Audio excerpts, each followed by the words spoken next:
Hey, what's up? Check it out. I have a great recipe for homemade pizza from scratch. Come take a look. Take a package of active dry yeast, add it to a pan.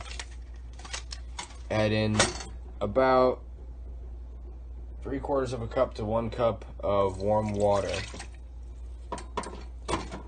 Add in a pretty liberal pinch, or about like that, a pretty liberal pinch of sugar. Grab your pot, gently stir this around until it's all one consistency. Let this stand for about 5 minutes. So while the yeast is prepping, what you want to get, or what I'm using, is basil leaves, fresh ones. We got these from our garden. Garlic, fresh garlic, also from our garden. Tomato, and some onion. And chop these up. Alright, once those are cut up, take a bowl and just stick all your stuff in there. All the things that you've cut for your pizza.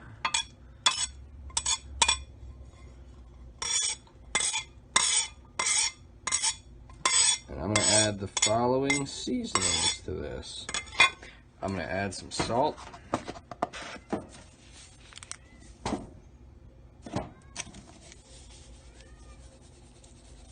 Pretty liberal amount because it's really good with this kind of pizza. And I'm going to add a little bit of parm to this. And the last thing is just a little bit of oil. Alright, once your yeast is a little bit bubbly and you've had it let sit for a little while, what you want to add is roughly 2.5 cups of flour. You can take it however it is. It doesn't have to be super accurate. You see what I'm doing.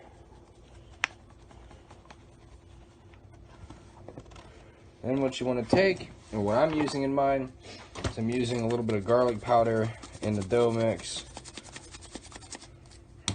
I'm also adding in a little bit of salt to the dough. Doesn't have to be a ton, just a couple pinches here and there. And I'm also going to, again, add Parmesan cheese to this myself. You want to then knead this by hand until it's ready. I'm also going to add about 2 tablespoons of olive oil to this too, and then knead it by hand.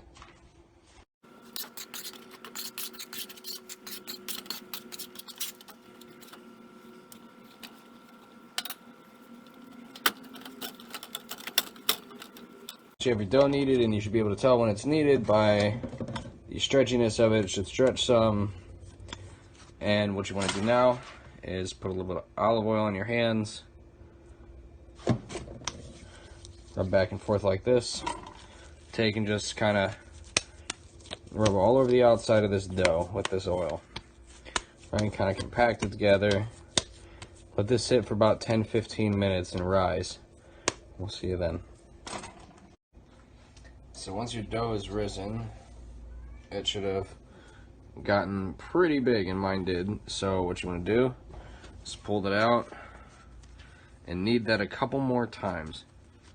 And by this time, if you put seasonings in yours like I did, like the garlic powder, you should be smelling it by now. And you don't want to knead it too many times because you don't want to kill all of those air pockets. But then you take your, I don't have a rolling pin, so I'm just using the can of Pam itself. And if it gets too sticky onto your can, you know, non-stick the can itself if you need. So roll this out as far as you need to for your pizza, how thick you want it to be. And we'll see you in a sec. Alright, so once you've rolled this out, you can choose to let this rise a little bit more if you'd like. That way you can have fluffier, thicker crust. And also what you can do is roll the edges, but now we're going to top the pizza. So I'm rolling the edges because I like having crust on my pizza. And you just, to make crust with this like this, you just simply roll it a little bit.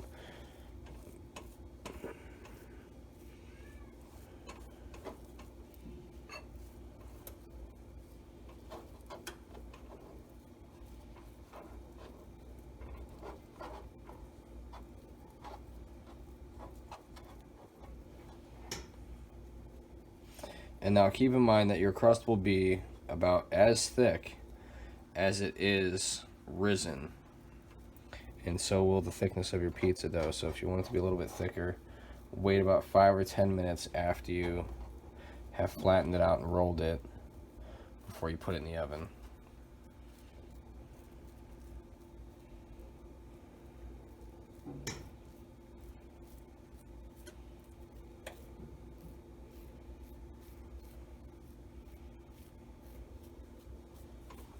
And then you can also brush on any seasonings and stuff like that in the center, like on the crust, to season your crust if you so choose.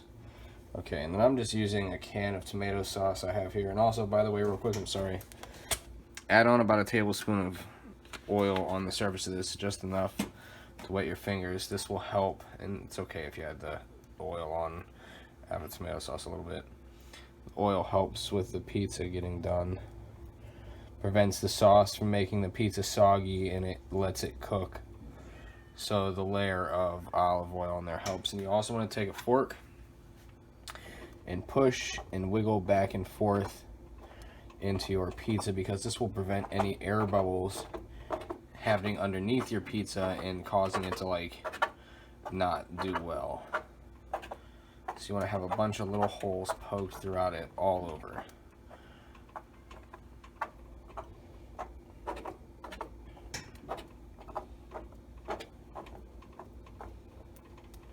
And don't worry, your sauce won't leak out of there. The dough will floof up just a little bit. Then add your appropriate amount of sauce. I don't like a ton of sauce. I like a little bit. But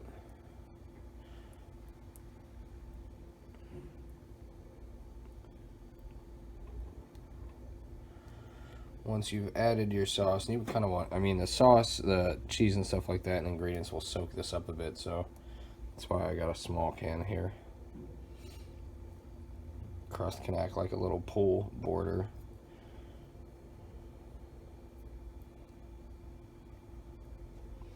And generally this stuff in the oven will boil in here too, so it will cover pretty much completely. So then I'll take my other toppings here,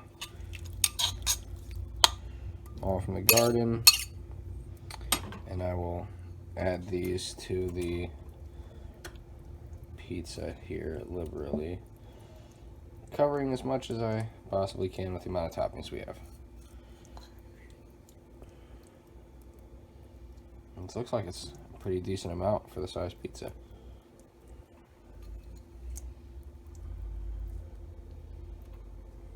And don't be afraid to get your hands dirty too if you're doing this with me at home.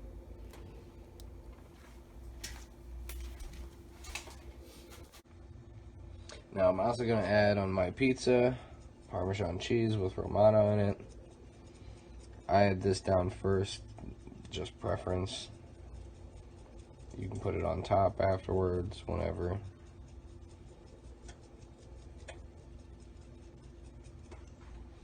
And then I'll use about a whole bag of mozzarella. And again, apply this liberally. It's really awesome when it comes together in the end.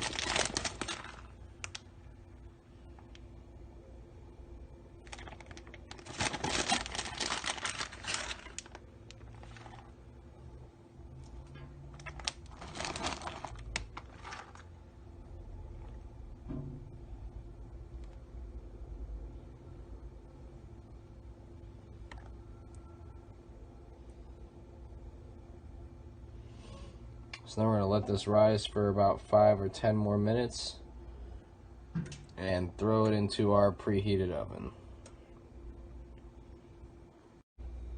Alright, so then once you've let it sit for a little bit and it's rose just a hair more, or however you do it for you, take your pizza and place it into your preheated oven.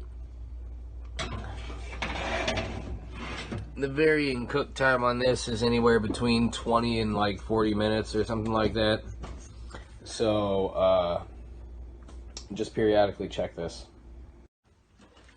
Alright, and you'll know your pizza's ready when you have a light golden brown on the top of the cheese.